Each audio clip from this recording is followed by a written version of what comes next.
Ciência é o estudo dos problemas. Quem quer saber da verdade são as religiões. E tem muito cientista que, na minha humilde opinião, é muito mais religioso do que cientista. Então, os problemas você consegue aferir o que você está falando. Melhorou ou piorou a situação daquele problema para as pessoas que vivem aquele problema. Ponto. Essa é a referência, né? Então, quando a gente tem uma anomalia, as organizações tradicionais não conseguem competir no novo mercado.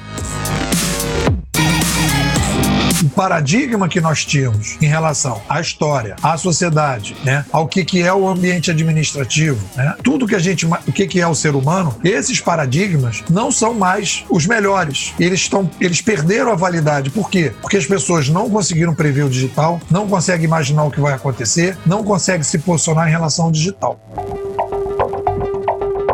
Uma visão mais consistente do futuro interessa a todo mundo. Só que existem situações mais graves que eu poderia dizer. O cara que está no CTI, o cara que está no quarto e o cara que está, digamos, quase saindo do hospital. O cara que está no CTI hoje é o pessoal das organizações tradicionais. Ele está lá com os paradigmas, com o legado, né? Uma vez eu fui fazer um workshop, falei, olha, aqui vocês têm que fazer uberizar isso, uberizar aquilo outro. Aí o cara virou para mim e falou assim, não, Nepo, isso não tem a ver com a nossa filosofia. E aí o que acontece? Naquele momento, ele estava dizendo para mim, eu não consigo abandonar o meu paradigma. Porque quando a gente fala de uberização, a gente fala de mudança de comando e controle. O YouTube não controla os vídeos que estão dentro da plataforma. O Uber não controla os motoristas que vão entrar e como é que eles vão ser avaliados. Ele transfere isso para o consumidor, para o cidadão. Então é um paradigma completamente diferente. Então as organizações tradicionais, elas têm compromisso, têm um legado, têm clientes que trabalham dentro desse paradigma. E aí elas estão com muito mais dificuldade. Estão no CTI, porque elas precisam abandonar esse paradigma, que inclusive continua dando dinheiro, para poder entender o novo.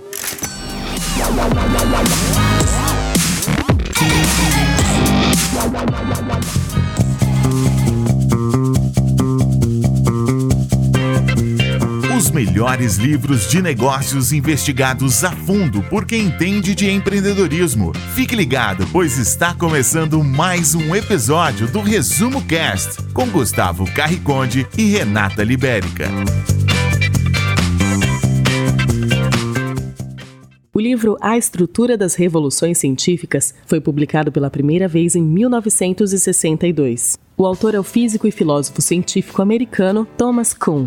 Seu objetivo principal é explicar como acontece a formação, a quebra e a mudança de paradigmas no desenvolvimento de uma teoria ou modelo científico. O livro já foi traduzido para mais de 20 idiomas, sendo considerado o maior best-seller da história da epistemologia e debates que tem causado nas questões filosóficas referente à ciência. Thomas Samuel Kuhn foi formado em física pela Universidade de Harvard, tendo grande interesse por questões de filosofia da ciência, mas dedicou seu maior esforço em investigar o campo de história da ciência, onde teve grande destaque. Seu maior influenciador foi o austro-britânico Karl Popper, considerado um dos maiores filósofos da ciência do século XX. Ao longo de sua trajetória, o maior objetivo de Thomas Kuhn foi trazer uma crítica construtiva ao positivismo lógico.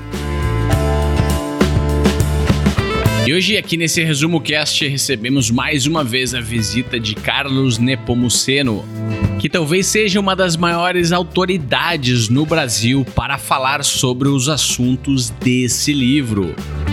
Ele criou a sua própria escola filosófica e sofreu grande influência do autor Thomas Kuhn. Primeiro, Gustavo, agradecer aí mais uma oportunidade de estar aqui falando para essa plateia maravilhosa. É uma comunidade que eu tenho, assim, maior relação, muita gente já conheço do pessoal. Eu acho que o Thomas Kuhn, ele é um pesquisador, né? Ele é americano, o período da vida dele é 22 a 96, morreu com 73, e o Thomas Kuhn é físico, e o que acontece às vezes é o seguinte, às vezes você tem determinados livros que trazem uma mudança tão profunda na maneira de pensar, que eles passam a ser marcantes. Então, o Thomas Kuhn, ele olhou para a ciência e começou, depois de um período que ele estava na física e tal, ele falou, cara, deixa eu dar uma olhada como é que as pessoas estudam a ciência. E aí a galera estudava ciência assim. A ciência é uma espécie assim de um muro, que você vai botando tijolinho, tijolinho, tijolinho, tijolinho, Era sempre um processo evolutivo. E o Thomas Kuhn falou, cara, não é assim que funciona, não. A ciência, ela funciona, né? O conhecimento, ele vive revoluções em determinados momentos. E aí, a partir dessa, digamos, percepção diferente, que eu digo que as pessoas percebem absurdos teóricos, filosóficos, ele foi escrever o livro dele. Talvez aí você vai dizer, mas fulano já disse isso também, ciclano já disse isso também. Mas ele é o cara que, assim, é o tipo youtuber da época que fez sucesso.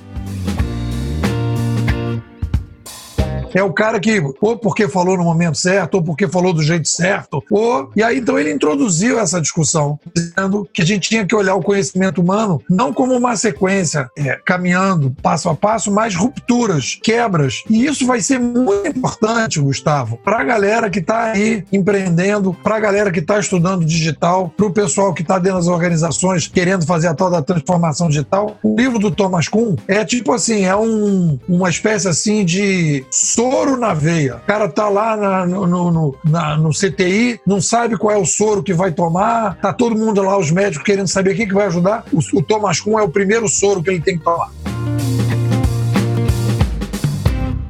Então, para entender o título do livro, A Estrutura das Revoluções Científicas, obviamente precisamos definir o que é ciência. Eu entendo ciência como a solução de problemas, né? Tem uma linha de raciocínio que vai nessa direção. Os pragmáticos americanos, depois austríacos, quer dizer, a ciência é focada em problema. E tem uma galera que acha que ciência é o estudo da verdade, né? E aí a tendência desse pessoal virar religioso e dogmático, etc, vai separando. Então eu acho que o Thomas Kuhn, quando ele vai falar e vai apresentar os argumentos dele, eu acho que ele tende um pouco mais a essa ciência voltada a problemas. Então ele vai colocar a questão, conforme a gente vai caminhando, os fenômenos vão acontecendo, ou vem um maluco tipo Einstein, um maluco tipo Darwin, um maluco tipo Galileu, diz assim, gente, né, não é por aqui, um Freud da vida, não é por aqui a brincadeira, é por ali. E aí, a partir do momento que chega esse cara, ele vai apresentar um outro paradigma e ele vai conseguir resolver problemas que determinadas coisas as pessoas não conseguem resolver. Não, isso aí eu não consigo responder direito, isso aí é um enigma. Aí vem um cara e fala, gente, tem aqui uma solução para esses enigmas. Aí você tem o que ele chama de revolução. Aí você tem um momento de revolução e aí você entra em outra etapa, em um novo paradigma. Paradigmas são crenças, teorias e verdades que alguém lá atrás pesquisou ou conseguiu provar que era verdadeiro e todo mundo passou a acreditar. Os paradigmas são os tijolos da muralha. Mas o que acontece quando construímos uma muralha imensa com tijolos de má qualidade, até que alguns deles começam a se despedaçar? Um paradigma, ele começa num determinado ambiente em que você tem problemas e vem alguém com uma visão filosófica, teórica diferente. E aqui o pessoal fala, cara, isso aí tem tudo a ver. E aí, então, a partir dali, o cara começa todo um processo, tipo Darwin. A humanidade vem de Adão e Eva, a humanidade vem da evolução. Aí a galera, cara, isso tem tudo a ver. Aí você cria um novo ramo de pensamento, uma escola evolucionista, e a partir dali, tudo começa praticamente do zero. Uma série de coisas são descartadas, uma série de coisas são revistas. Então, o Kuhn foi percebendo que você tem escolas, você tem ambientes, pessoas que discutem a partir de uma determinada premissa. Então, esses paradigmas começam com essas premissas vão gerar pesquisas e as pessoas vão para o campo. Então, tudo está mais ou menos baseado naquela premissa inicial. Aí aquilo vai andando. Aí chega um determinado momento que a galera fala, cara, não estou conseguindo resolver. Aí alguém diz, cara, o problema são as premissas. A gente tem que rever as premissas. E aí, então, vem alguém e diz, peraí, vamos fazer uma nova premissa. É uma visão filosófica diferente, uma visão teórica diferente. E aí você constrói uma nova etapa e aí você não faz uma evolução, você faz uma revolução. Mas por que será que os indivíduos, os estados, as nações convivem com coisas que estão erradas durante muito tempo e ninguém se dá o trabalho de questionar para modificar? De onde vem essa característica de alguns seres humanos que possuem aversão a mudanças e vivem constantemente naquela inércia e comprometidos a não mexer, não mudar, conservar o legado ou manter uma tradição ou um costume que já não faz mais nenhum sentido nos dias de hoje e beira o absurdo. A nossa espécie é uma espécie que cresce demograficamente. Então, o paradigma, né, que os problemas que nós tínhamos com 1 bilhão de habitantes são diferentes dos 2 bilhões, diferentes dos 4, diferentes dos 7. Cada situação dessa é uma situação diferente. Isso espalhado em todos os lugares. Além disso, você tem mudanças, que aí não tem a ver só com a espécie, você tem mudanças planetárias, né? Você tem com mais gente, ou com menos gente, ou com a evolução de determinadas espécies, com a morte de outras espécies, com o surgimento de determinadas mutações dos vírus, das epidemias, etc. Então, a vida é um processo. Então, coisas que a gente eram válidas num determinado contexto, já não são mais válidas no outro contexto. Você vê o Hubble, né? Jogaram lá para cima lá o telescópio. Então, antigamente, os telescópios eram todos na Terra. Aí você jogou lá o telescópio para cima. Aí o cara consegue ver muito mais longe. Aí começa a ver que são bilhões de galáxias. Não é uma galáxia ou duas, são bilhões de galáxias. Então você tem uma dimensão gigantesca com a mudança da tecnologia. A mesma coisa o microscópio. E aqui no Rio tem a Fundação Fiocruz e tem uma visita lá que você faz que você tem acesso ao microscópio eletrônico. O cara bota uma gota de chuva lá, tu vê um mundo acontecendo na gota de chuva, coisa que a gente não consegue enxergar. Então, você tem também as tecnologias, o raio-x, a ultrassonografia. Teve um documentário que eles foram lá ultrassonografar lá os cérebros dos serial killers para ver se existia alguma coisa anatômica ali que pudesse identificar um serial killer e chegaram a determinadas conclusões só possíveis por causa da ultrassonografia. Além disso, você tem o acúmulo da pesquisa. Você tem fulano disse isso, ciclano disse aquilo, ciclano disse aquilo outro. E aquilo vai acumulando até que, naquele acúmulo, alguma coisa chega a ser a conclusão. E também tem os malucos. É o cérebro diferenciado, um cara tipo Einstein, que consegue juntar 5 coisas que ninguém conseguiu juntar. É tipo um computador, né, um supercomputador que vem para resolver aquele problema. Então, são vários fatores que mostram que, e aí eu faço essa aula para os meus alunos e falo sempre para eles o seguinte, quando a gente faz esse debate sobre realidade, não realidade, etc.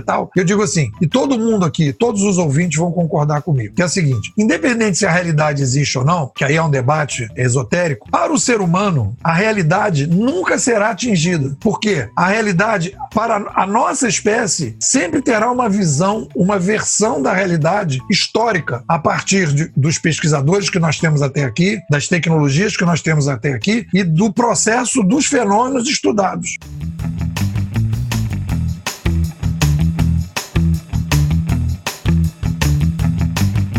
A gente não pode imaginar que tipo de epidemia vai vir na frente, a gente não pode imaginar que de repente desce um disco voador aqui completamente diferente, né? A gente não pode imaginar que com 7 bilhões aparece um tipo de, sei lá, zumbis, aparece aí a criação de zumbis na sociedade. Quer dizer, então a gente não pode imaginar que a gente consegue ter o acesso total à realidade. A gente tem uma visão parcial da realidade. É um processo em que determinados momentos a gente tem paradigmas que são válidos e que funcionam, que resolve os problemas, mas os problemas mudam e aí a maneira de olhar os problemas, as tecnologias, e aí a gente tem que mudar. E aí vem o que o Kuhn chama de anomalia. O que a gente tem hoje não funciona mais. E aí a gente vai ter que rever o processo. Resumo Cast. Livros para empreendedores. Fazendo um paralelo com as ideias de Thomas Kuhn, no livro original, e a situação que vivemos nos dias de hoje, diante da revolução digital que estamos presenciando, iniciada por todos esses avanços tecnológicos que conhecemos, estamos diante de uma anomalia. Uma anomalia porque as premissas, as verdades do passado que começamos a acreditar quando as tecnologias eram outras, quando os hábitos eram outros, essas premissas, essas teorias não valem mais. E eu estou falando não só de teorias científicas, mas também de conceitos e ideias que as organizações tradicionais têm a respeito da gestão do seu próprio negócio. Segundo Thomas Kuhn e também Carlos Nepomuceno, diante de uma anomalia, é preciso que haja uma revolução. Mas que revolução será essa? Quando o Kuhn fala de revolução, ele está falando de uma revolução da mente. É isso, basicamente é isso. O que ele está dizendo é uma revolução da mente. A gente precisa desconhecer os antigos paradigmas, conhecer novos paradigmas mais eficazes e usar esses novos paradigmas mais eficazes para resolver os problemas que estão diante de nós. Só que a gente está, e essa é a grande crise, e é por isso que o Kuhn está aqui sendo trazido de volta. A grande crise que a gente tem no mercado hoje é que as pessoas estão querendo entender o digital com os velhos paradigmas. Tem até uma frase aí famosa que circula, né? Que é: você quer ir para novos lugares com os velhos mapas, uma coisa mais ou menos assim. Então, não adianta você querer entender. Então, a revolução, Gustavo, é uma revolução do paradigma. E aí a gente tem que dizer assim, quais são os paradigmas que ficaram obsoletos, que a gente tem que descartar, e quais são os paradigmas que hoje são válidos para entender e agir nesse mundo digital, que vale para empreendedores, que vale para intraempreendedores e para empreendedores. Porque antigamente a gente caminhava, digamos assim, um futuro certo, incremental, e as pessoas faziam no final do ano o seu planejamento estratégico, que sabia mais ou menos como é que o mercado estava caminhando e já sabia o que mudava no mercado. Hoje nós não temos isso. Nós temos hoje um cenário de incerteza e isso demanda o futurismo, e esse livro aqui do Thomas Kuhn é o livro ferramenta básica de um futurista, né? Para poder entender. Então, olha só, uma visão geral do que está acontecendo, né? Um paradigma novo para entender o que está acontecendo serve para qualquer pessoa, para pessoas, para profissionais, para empreendedores, para estrategistas e para futuristas. Então, saber o que está acontecendo, porque você tem filho, tem que botar na escola, você tem que tomar decisões profissionais, o cara te oferece um emprego. Esse emprego é melhor do que o seu, você deve aceitar, mesmo ganhando menos, porque tem perspectiva de crescimento. Para onde você vai? Você quer abrir uma startup. Vai abrir uma startup para quê? Para oferecer produtos para a TV Globo, para o Netflix ou para o YouTube. Qual é o cenário provável no médio prazo? Quem que vai bombar nessa história? Quem que vai tender a crescer mais? Então você tem que ter. Então essa base de uma visão mais consistente do futuro interessa a todo mundo. Só que existem situações mais graves que eu poderia dizer. CTI, né? O cara que está no CTI, o cara que está no quarto e o cara que está, digamos, quase saindo do hospital. O cara que está no CTI hoje é o pessoal das organizações tradicionais, esse intraempreendedor. Então, eles estão no CTI. Então, eles estão vivendo o que o Kuhn chama de ciência normal, mercado normal, incremental. Vamos olhar os fatos para entender o que está acontecendo, vamos conversar com as pessoas para entender o que está acontecendo, vamos olhar para as pessoas do status quo, vamos pegar os autores que fazem palestras mimimi para entender o que está acontecendo. Então, esses caras estão no CTI. O cara que está fora do CTI, que é o cara da startup, que já está na uberização, digamos assim, esse cara, ele não tem o legado. Então ele já está mais na reengenharia. O Uber já passou, de certa forma, e o YouTube já passou pela etapa, né? Já está praticando um outro modelo. E aí esses caras têm mais facilidade. Mas o fato de fazer a reengenharia não significa que ele está entendendo o contexto geral. Então, por exemplo, nós estamos enxergando na nossa escola que a uberização está passando pela primeira fase, que é mais centralizada. Vai aparecer aí, essa é a nossa aposta, mais adiante, a uberização 2.0, que vai descentralizar o Uber. Que você vê, todo mundo avalia todo mundo no Uber, menos o Uber. O Uber não é avaliado. Todo mundo avalia todo mundo no YouTube, mas o YouTube não é avaliado. Então a gente imagina que vai criar aí micro-YouTubes, micro-Ubers, através aí de uma cultura blockchain, em que a gente vai ter uma avaliação também das plataformas, que não serão únicas, serão várias. Então essa é a aposta que a gente está fazendo. Então essa aposta que a gente está fazendo é porque a gente estava trabalhando com um novo paradigma. O cara que está apostando, por exemplo, hoje, numa startup uberizada, ele não está conseguindo enxergar essa uberização 2.0 porque ela não existe. É uma projeção a partir de um novo paradigma. Então eu acho que a gente tem níveis diferentes sim, mas todas as pessoas têm que entender, e aí o livro do Kuhn é fundamental, que nós estamos vivendo hoje, nós estamos, a base do pensamento da sociedade moderna, da sociedade hoje, do mercado hoje, é um paradigma que ele chama de obsoleto, que entrou em anomalia.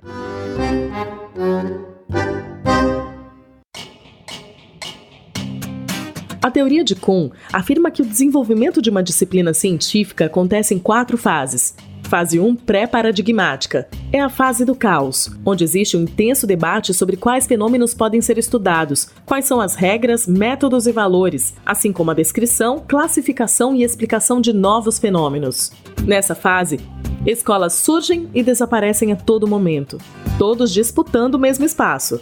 A ciência não evolui e existe uma grande convergência de ideias até que o paradigma seja constituído. Fase 2, ciência normal. O paradigma é constituído e os cientistas se preocupam com seu desenvolvimento. Muitas vezes, esse paradigma é estabelecido sobre poucos trabalhos pioneiros e a partir desses trabalhos se abrem diversos campos, fazendo com que o paradigma ganhe força e agregue cada vez mais seguidores. Nessa fase, os cientistas se preocupam em resolver problemas e a ciência passa a evoluir. Thomas Kuhn explica que a ciência normal é como a montagem de um quebra-cabeça. Pense da seguinte maneira: quando montamos um quebra-cabeça, já sabemos aonde vamos chegar, já sabemos qual é a imagem que o encaixe das peças vai nos proporcionar ver. Não há espaço para novidade, certo? Se uma peça estiver fora do lugar, o que você deve fazer não é questionar o motivo do porquê isso aconteceu, mas sim retirar a peça e colocá-la no lugar certo. Não há espaço para o inusitado ou inesperado. A ciência normal não está preocupada em criar novidades, mas sim em se especializar naquilo que já está posto pelo paradigma atual. Fase 3, crise. Com o avanço da ciência normal, é natural que surjam novos problemas. Só que existem períodos em que o quebra-cabeça da ciência normal fracassa em produzir as soluções e os resultados esperados. Com isso, os problemas deixam de ser encarados como quebra-cabeças e passam a ser vistos como anomalias, provocando desajustes e um estado de crise no paradigma. Nessas situações de crise, os membros mais ousados e criativos da comunidade científica propõem alternativas de paradigmas. Surgem novos movimentos e teorias. Perdida a confiança no paradigma atual, algumas alternativas começam a ser levadas a sério por um número cada vez maior de cientistas. Esse é o cenário ideal para o início da revolução. Fase 4, revolução. Quando um novo paradigma substitui o antigo, acontece a revolução científica ou ciência extraordinária.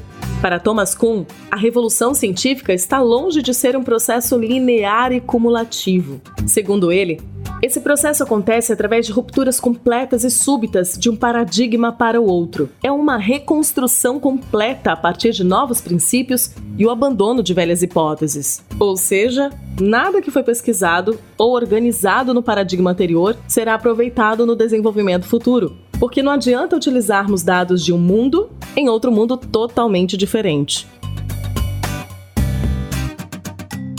Nepomuceno afirma que as plataformas que a gente vê hoje, Uber, Airbnb, Facebook, YouTube, todas elas ainda sofrerão disrupções. Isso mesmo, ainda tem muito por vir aí e elas não são a forma mais avançada e sofisticada de conveniência que teremos no futuro. As opções são poucas. Por exemplo, o motorista aqui no Rio, ele sai do Uber, vai para o 99, ou ele vai ali para o Easy Taxi, Cabify. São 3. Imagina se ele tivesse 40, 50. O problema é esse, que monopolizou. Então, isso, na minha avaliação, isso é uma etapa. Essa etapa vai passar, porque existe uma demanda hoje também, o YouTube. Os caras que botam vídeos no YouTube estão insatisfeitos, eu estou insatisfeito. Eu ganho pouco em relação aos vídeos. O YouTube só monetiza a partir de 1.000 visualizações, mas ele bota anúncio no primeiro dia. Então, de 0 a 1.000, ele ganha tudo sem me pagar nada. Eu não concordo com isso. Mas o que eu vou fazer? Vou botar vídeo onde? Mas as plataformas que vemos hoje, elas são um monopólio por si só. E isso tem se demonstrado uma coisa boa para a humanidade. O Uber, por exemplo, tirou dos taxistas do mundo inteiro o poder que eles tinham de controlar as experiências humanas de transporte, que estavam muito precárias. Houve uma centralização, sim, mas foi preciso para que o serviço fosse melhorado de uma forma que nunca vimos antes no passado. Mas aí esse é um paradigma tecnológico. Se tiver tecnologia para isso, e o que eu digo é o seguinte, então você vai olhar para a demanda, existe a demanda. O que as pessoas estão pensando agora, e o que eu acho que vai acontecer, hoje não tem tecnologia para isso, mas é a aposta que eu estou fazendo. Eu concordo contigo, hoje não tem, mas não vai ser isso que você está falando. Vai ser transparente. As minhas estrelas me pertencem, meu corpo, minhas estrelas, né? Vai ser esse tipo de coisa, né? Meu corpo, minhas regras, meu corpo, minhas estrelas. Então as minhas estrelas estão comigo, eu levo as minhas estrelas. E aí as plataformas, eu aporto, quando eu entro na plataforma, eu aporto as minhas estrelas. Então eu acho que vai ter um conceito de a minha reputação é minha, eu tenho várias plataformas, eu entro. Vai ser transparente esse processo, né?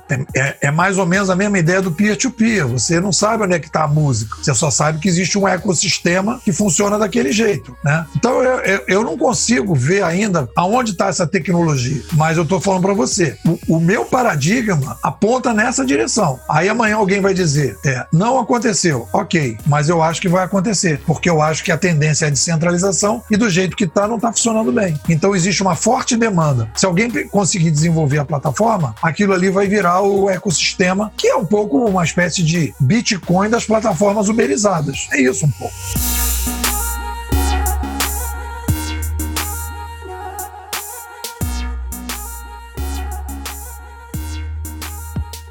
Vamos fazer um apanhado do que foi dito até agora e tentar resumir o que o gestor de uma organização tradicional precisa entender e fazer para se manter competitivo no mercado.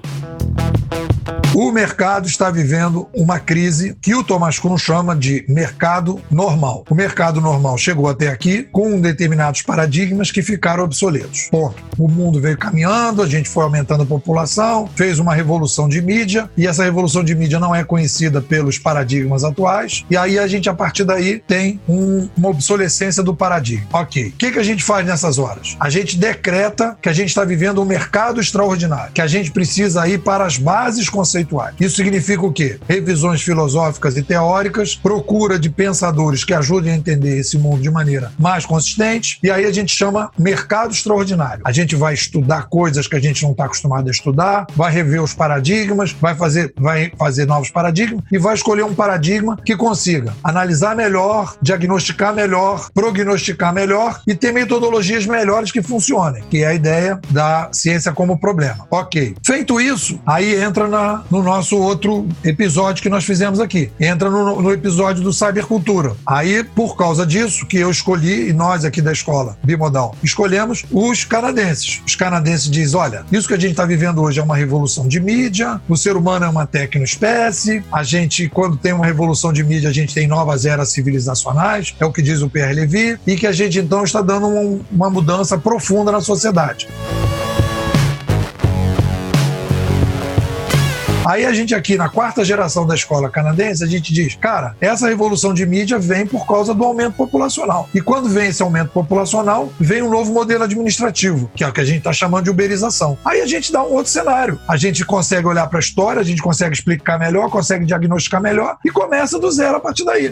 Voltamos à ciência normal. Aí, com esse novo paradigma, a gente começa. Bom, então o que uma organização tradicional tem que fazer? Cria duas áreas separadas, coloca lá o pessoal da gestão fazendo uma inovação incremental e o pessoal da área de fora tentando pensar na uberização de maneira separada, desintoxicada do lado de dentro. São dois momentos, são dois modelos administrativos diferentes. A uberização tem um comando e controle que é o do YouTube, do Airbnb, etc.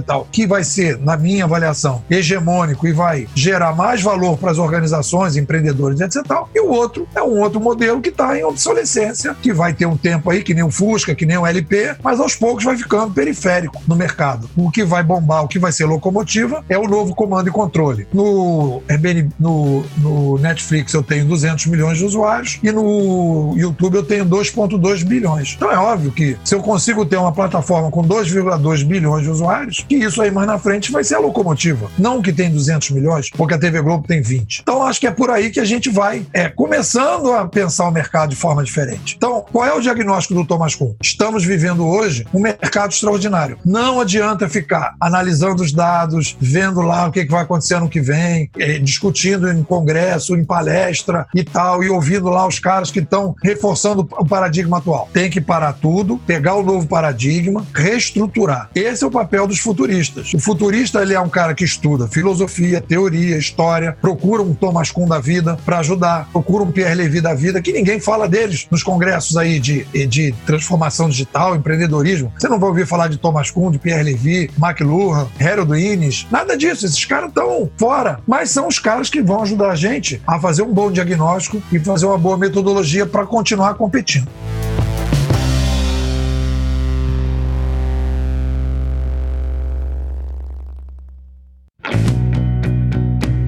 Quer anunciar a sua marca no Resumo Cast?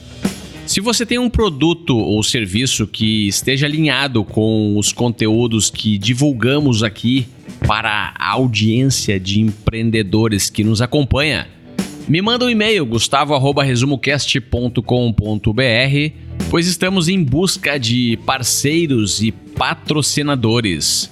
Por outro lado, se você quer escutar o Resumo Cast sem anúncios comerciais, tornar-se um ouvinte premium e nos ajudar a empoderar cada vez mais a humanidade com o conhecimento dos livros, baixe o nosso aplicativo em resumocast.com.br/aplicativo e comece agora mesmo a sua assinatura premium do Resumo Cast. Dentre outros conteúdos, lá na área Premium temos o Resumo Cast 10 minutos, que são resumos mais curtos dos livros que debatemos aqui no Resumo Cast. Agora vamos voltar com o Carlos Nepomuceno, o Nepo. A gente tem que entender o ser humano em processo, dentro de uma nave chamada Terra. Então a gente está em processo. O que a gente quer nessa nave? Viver a melhor maneira possível. Viver hoje melhor do que ontem. Ponto. Então é essa linha de raciocínio. E a ciência é o quê? A ciência e o conhecimento são ferramentas para que a gente viva melhor. As conjunturas mudam. Mas o que é permanente? O que é permanente é que as conjunturas mudam e que a gente tem que mudar. É isso que é permanente. É isso que o recado do Thomas Kuhn. Galera, nós vivemos num processo. Esse processo, ele tem momentos em que a gente vai tá normal, tem momentos que são extraordinários e a gente está caminhando. Então, essa revolução é uma revolução necessária.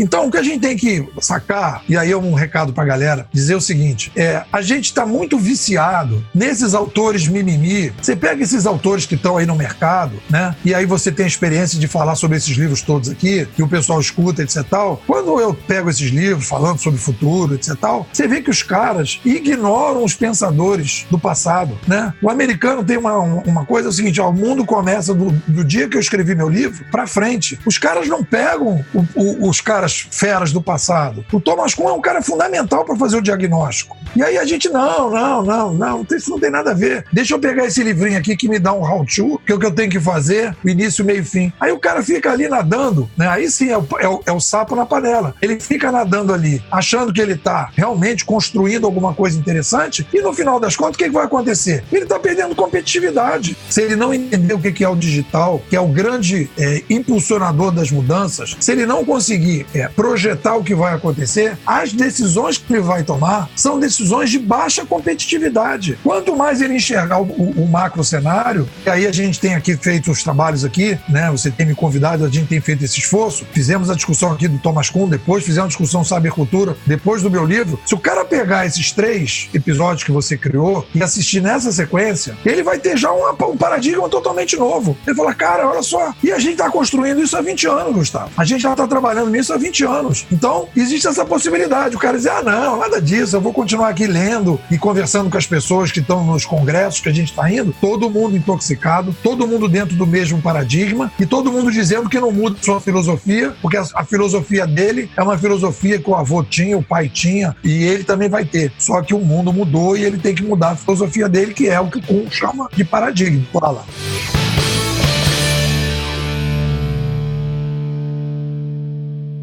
Trechos importantes do livro nas palavras do autor. A ciência não caminha em uma via linear, contínua e progressiva.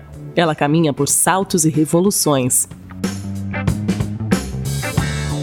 Mesmo que encontrem alguns casos ou provas contraditórias, os cientistas custam a abandonar suas teorias. Os fatos, provas e casos novos que conflitam com as teorias vigentes do paradigma tendem a ser ignorados por eles, pois acreditam fortemente que o seu paradigma tem todas as respostas para os problemas levantados. Somente em casos críticos, quando os problemas se acumulam e se tornam anomalias, é que podem abandonar um paradigma e o substituir por outro melhor. Quando os membros da profissão não podem mais esquivar-se das anomalias que subvertem a tradição existente da prática científica, então começam as investigações extraordinárias que finalmente conduzem a profissão a um novo conjunto de compromissos, a uma nova base para a prática da ciência.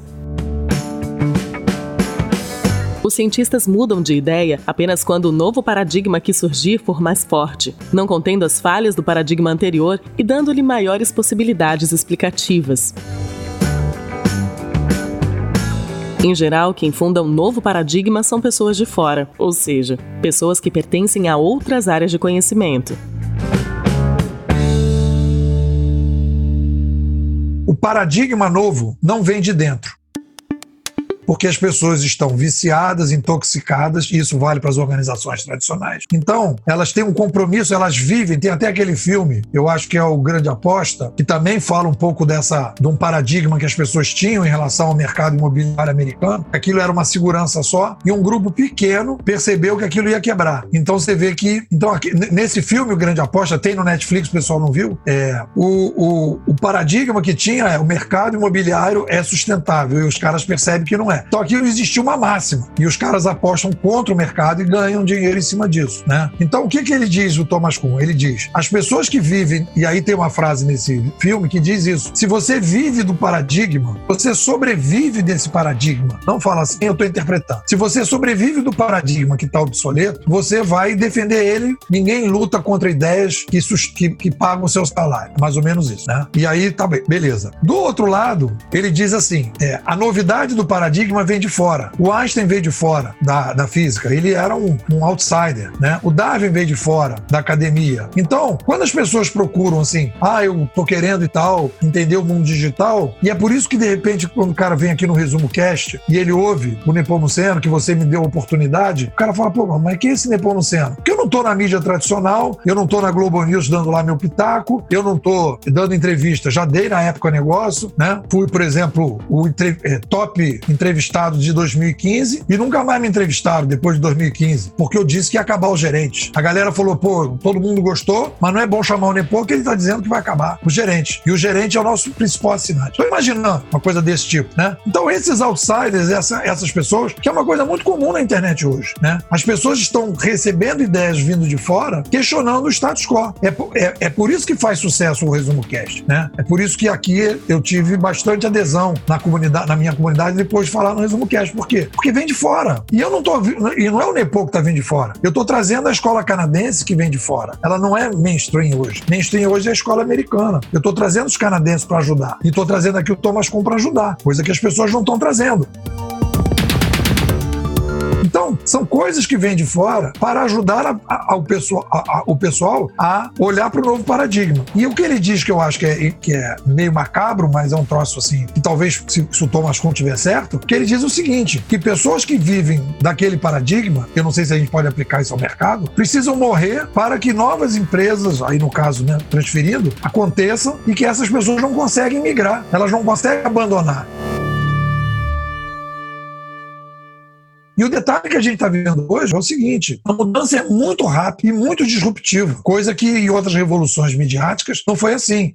Do surgimento da prensa, 1450, até as revoluções liberais, que terminaram com a monarquia absolutista na Europa, foram 350 anos. Você bota aí 6 ou 7 gerações. Nós estamos vivendo isso numa geração só, em que você tem a convivência entre a TV Globo, o Netflix e o YouTube. Então, a TV Globo o analógico, o Netflix é a TV Globo digitalizada e o YouTube é a uberização de tudo, do Netflix e da TV Globo. Então, a gente está vivendo isso em um período curtíssimo. Então, eu entendo a dificuldade das pessoas, mas isso é uma boa desculpa. Mas tá bom, uma desculpa legal. Mas isso não gera competitividade. Desculpa não gera competitividade. O que gera competitividade é superar os desafios de cada época. E as pessoas não estão conseguindo superar. Por quê? Porque não conseguem sair do paradigma.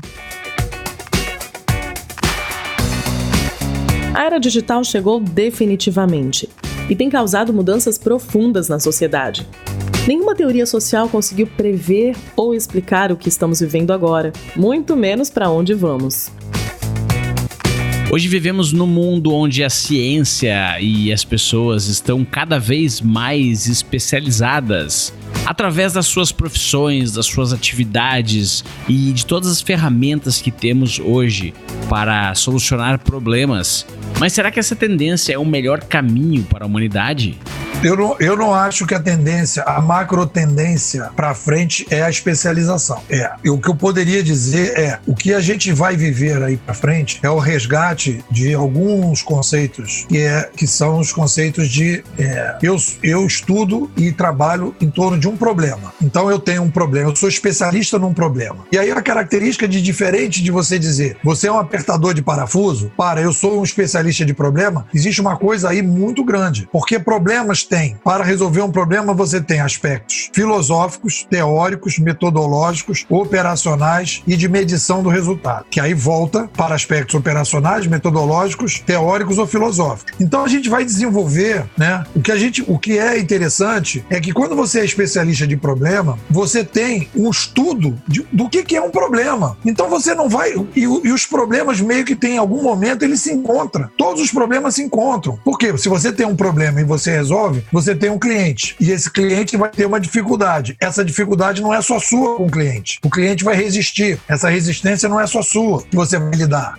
Você vai apresentar para o cliente determinada solução e aquela solução, de repente, não vai ser a mais adequada num primeiro momento, do que os outros também. Então, o que você vai trocar com as outras pessoas é uma espécie assim de filosofia dos problemas. A gente tem um passivo aí de problemas para resolver que não eram possíveis serem resolvidos no modelo anterior. E é isso que é a demanda hoje. Resolver os velhos problemas de nova maneira através da uberização. Então você vai se especializando nos problemas, que é bem diferente de se especializar numa atividade. Porque o problema é como se você estivesse cavando um poço, então tem 50 caras cavando poços artesanais. Mas o problema, o rio embaixo é o mesmo. São problemas humanos. Então tem vários momentos que você troca com as outras pessoas. Como é que eu lido melhor com os problemas? Como é que eu lido com as pessoas? Como é que eu monetizo os problemas? Como é que eu transformo o que eu estou chamando de problema, etc e tal. Então isso vai juntando as pessoas em torno do que eu estou chamando aí de filosofia dos problemas. Essa é a grande demanda. Então eu não vejo como macro tendência a especialização em atividades. Eu vejo como macro tendência a especialização em problemas. E os problemas, eles não são... A pessoa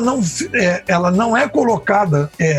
Ela precisa de uma visão mais filosófica e não se fechando como as pessoas imaginam. Eu acho que a gente está vivendo aí, como é característica desse momento, um renascimento, A gente está vivendo um ciclo de renascimento em que a gente consegue trocar horizontalmente, cada vez mais pessoas trocando, e isso vai fazer com que a gente consiga lidar melhor com o passivo. A gente tem um passivo gigantesco hoje de problemas que não puderam ser resolvidos porque não tinha ferramenta. Agora tem mídia nova, modelo de administração novo. E o Resumo Cast vai ficando por aqui. Espero que você tenha gostado desse episódio. Muito obrigado e até a semana que vem. Bom, galera, o recado é o seguinte: quer sair de Matrix? Vocês estão no paradigma obsoleto. Manda um zap para mim, 21 99 608 6422. Vou repetir, 21 99 608 6422. Nepô, ouvi o Resumo Cast aí do Thomas Kuhn, quero ser bimodal. Eu automaticamente já te coloco na comunidade lá, que na verdade é um grupo que recebe as atualizações, e aí você se prepara aos poucos, para ingressar mais adiante na escola, em que nós temos toda uma formação no novo paradigma, que é um grupo de pessoas que já são pessoas que estão estudando e formadas. Hoje nós já temos um grupo na escola permanente que tem ficado fazendo pesquisa, se atualizando, discutindo, debatendo, e uma galera que está chegando e aprendendo. Então é uma comunidade, é um movimento em que a gente quer disseminar esse novo paradigma no mercado para ajudar as pessoas a lidar melhor, agir e lidar melhor com o mundo digital.